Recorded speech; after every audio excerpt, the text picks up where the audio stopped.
Lukas 2. Pada masa itu, Kaisar Agustus menitahkan semua penduduk Empayar Roma mendaftarkan diri untuk dibanci. Pembancian yang pertama dijalankan sewaktu Quirinius menjadi gubernur negeri Syria. Semua orang pergi ke kota masing-masing untuk mendaftarkan diri. Yusuf berangkat dari Nazaret di Galilea, lalu pergi ke Bethlehem di Yudea, tempat lahir Raja Daud. Yusuf pergi ke sana kerana dia keturunan Raja Daud. Dia mendaftarkan diri bersama-sama Maria, tunangannya yang sedang mengandung. Ketika mereka di Bethlehem, tibalah masanya bagi Maria untuk bersalin. Dia melahirkan seorang anak lelaki, anaknya yang sulung. Anak itu dibedungnya lalu diletakkan dalam palung kerana mereka tidak mendapat tempat untuk menumpang. Pada malam itu, beberapa orang gembala sedang menjaga domba di padang.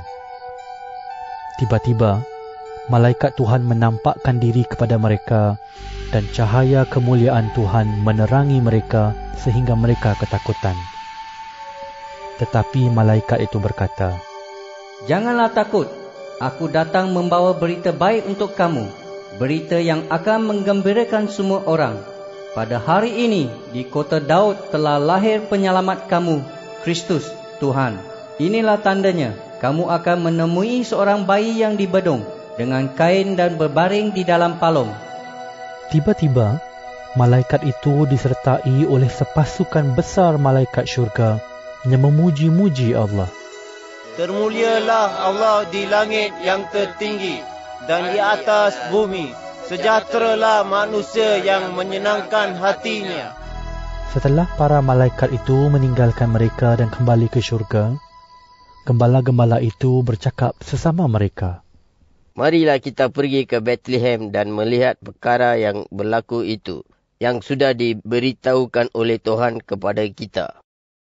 Mereka segera pergi, lalu menjumpai Maria, Yusuf dan bayi yang sedang berbaring di dalam palung. Apabila para gembala melihat bayi itu, mereka memberitahu semua orang di situ apa yang dikatakan oleh malaikat tentang bayi itu. Semua orang yang mendengarnya hairan akan apa yang dikatakan oleh para gembala itu. Tetapi Maria menyimpan semua perkara itu dalam hati dan merenungkannya. Semua gembala itu kembali ke padang sambil memuji-muji Allah bagi segala yang sudah didengar dan dilihat oleh mereka, kerana semuanya tepat seperti yang dikatakan oleh malaikat. Sesudah berumur 8 hari, tibalah masanya anak itu disunat. Dia dinamakan Yesus, nama yang diberikan oleh malaikat kepadanya sebelum dia dikandung oleh ibunya. Tibalah masanya Yusuf dan Maria menjalankan upacara penyucian menurut Taurat Musa. Oleh itu, mereka membawa anak itu ke Yerusalem untuk diserahkan kepada Tuhan. Di dalam hukum Tuhan tertulis, tiap-tiap anak lelaki sulung harus diserahkan kepada Tuhan. Mereka juga mempersembahkan korban menurut hukum Tuhan, iaitu sepasang burung dara atau 2 ekor burung merpati muda. Pada masa itu di Yerusalem, ada seorang lelaki bernama Simeon. Dia seorang yang baik dan takut akan Allah. Dia menantikan masanya Allah menyelamatkan Israel. Roh Allah menyertai Simeon dan memberitahu dia bahawa dia tidak akan meninggal sebelum melihat penyelamat yang dijanjikan oleh Tuhan. Dengan pimpinan Roh Allah, Simeon masuk ke rumah Tuhan. Pada waktu itu, Yusuf dan Maria membawa Yesus yang masih kecil itu ke rumah Tuhan untuk melakukan apa yang diperintahkan Taurat baginya. Simeon mengambil anak itu lalu mendukungnya sambil memuji Allah. "Sekarang ya Tuhan, Engkau telah menepati janjimu. Biarlah hamba-Mu meninggal dengan dendarang. Dengan mataku sendiri aku sudah melihat penyelamat yang datang daripada-Mu. Penyelamat yang telah Engkau sediakan di hadapan semua bangsa. Bagaikan cahaya yang menunjukkan kehendak-Mu bagi bangsa-bangsa lain. Dan cahaya yang mendatangkan kemuliaan bagi umat-Mu Israel. Ibu bapa anak itu hairan mendengar apa yang dikatakan oleh Simeon tentang anak itu. Simeon memberkati mereka dan berkata kepada Maria, ibu anak itu, Anak ini sudah diberi oleh Allah untuk membinasakan dan menyelamatkan banyak orang Israel. Dia akan menjadi tanda daripada Allah yang akan dilawan oleh banyak orang. Dan dengan demikian, terdedahlah rahsia fikiran mereka seperti petang yang tajam. Kesedihan akan menikam hatimu. Ada pula seorang nabi wanita bernama Hana, anak Fanuel, daripada suku Asher. Dia balu dan umurnya sudah lanjut. Dia berkahwin selama 7 tahun dan sekarang umurnya 84 tahun. Dia tidak pernah meninggalkan rumah Tuhan.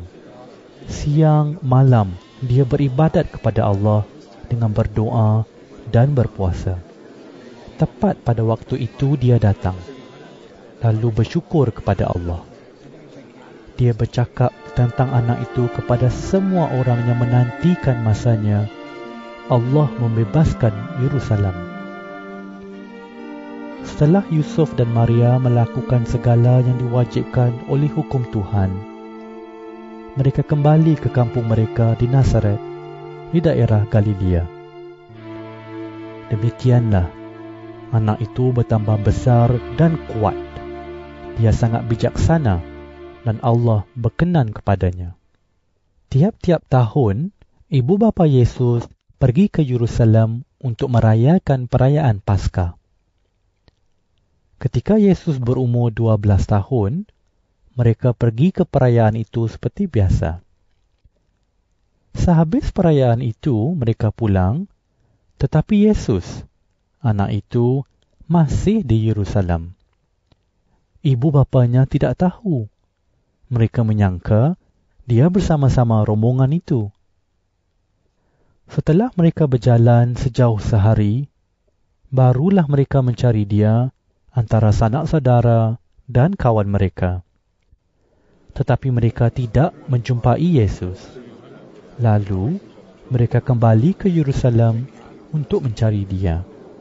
Pada hari ketiga, mereka mendapati Yesus di dalam rumah Tuhan. Dia sedang duduk mendengarkan guru-guru agama Yahudi dan mengajukan soalan. Semua orang yang mendengar Yesus hairan kerana jawapannya bijak. Ibu bapanya pun hairan melihat dia. Ibunya berkata kepada dia, Nak, mengapa berbuat seperti ini terhadap ayah dan emak? Cemas hati ayah dan emak mencarimu. Yesus menjawab, Mengapa mencari aku? Tidakkah aku harus di rumah bapaku? Tetapi mereka tidak memahami jawapan Yesus. Setelah itu, Yesus pulang bersama-sama mereka ke Nazaret dan taat kepada mereka. Ibunya menyimpan semua perkara ini di dalam hati. Yesus bertambah besar dan bijaksana, dan dia menyenangkan hati Allah mahupun manusia.